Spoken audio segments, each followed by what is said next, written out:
Hey everybody, thank you for checking out my October 10th, 2022 5 Things in 5 Minutes. So let's get going. Well, number one, this is one I've brought up before, and it's a parent-teacher conference. It's October 20th, and it's from 3 o'clock p.m. to 8:30 p.m. We're going to do our last appointment at 8:15. That way we can be done at our time of 8:30. This is a great time to have conversations with what needs some adjustments, what's going well. It's many of our teachers do a team-up teacher, and they're all together in one group, and it can also be solo.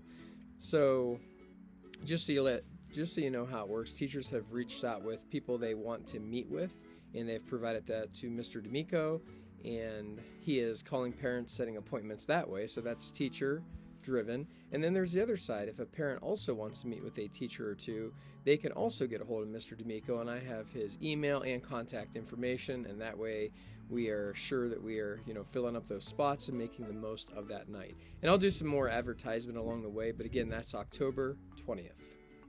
Number two, really almost this should be number one because it's so important. Final forms need to be filled out and updated.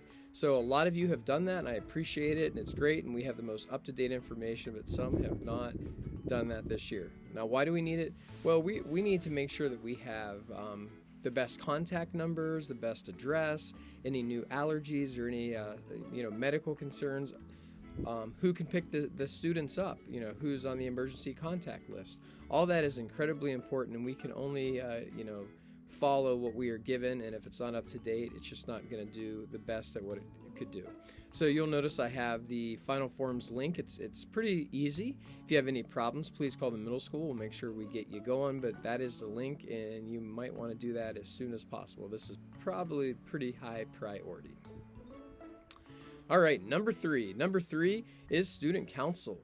So we have students that have said they are interested in being part of the service organization. They meet sometimes after school. Right now what we're doing is working on getting our officer positions going. So the student body is going to meet and vote, and they're going to vote for positions, and based on that, the actual student council this Thursday, they have a meeting from 3 to 4 at the middle school. They will kind of drill down on those final positions. So the top 3 students in each category will actually have a runoff, and they'll vote during that 3 to 4 meeting.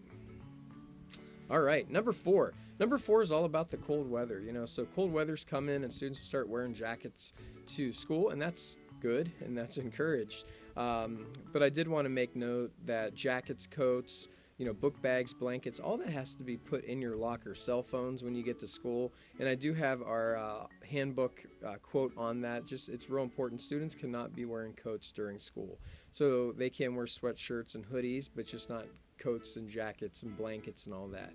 So I did want to just mention that, just to be proactive as we are getting a little closer to that time frame. I also have a link to the handbook if you want to check out any additional things. And remember, this is our board-approved handbook. All right, number 5. Number 5 is all about kind of prepping. So for winter sports, we have basketball and we have wrestling. Of course, we have cheerleading as well. So I have a little information for boys and girls basketball. So check that out. I have the contact information, and you can email any direct questions that I did not cover here. But I have some information about some upcoming towards the end of October, to be honest. So we are a little early.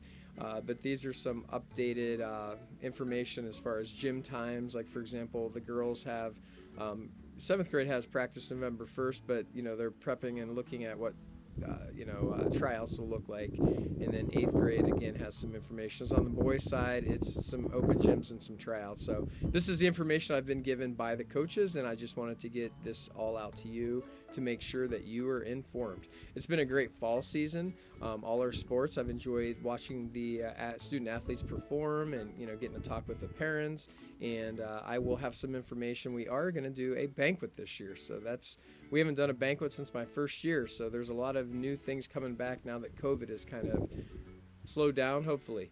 And finally, hey, I just want to thank everybody for the Stay After. We had about 180 kids go to the Stay After, and they had a blast. They had fun just hanging out, playing some sports, just getting to socialize, and some unstructured time even. And we had some food and everything for them to enjoy. But thanks a lot. I know the pickup was kind of tough, but 180 people at one time. The good thing is everybody was picked up, everybody was safe, and we used a curb in the back lot. All right, that's what I have for you. Again, email me if you have questions. Just direct. Please do not use social media and get in these chat groups where people are, trying to help but almost creating more issues. So if you have any questions at all, just give me a call, give me an email, and I will definitely give you the straight scoop and get you informed or point you in the right direction. That's all I have for you. Thanks a lot. I'm outside and enjoying these fall days, and as you can see, the leaves are starting to change behind me. This is by far my favorite time of year. So thanks a lot, and as always, go Warriors.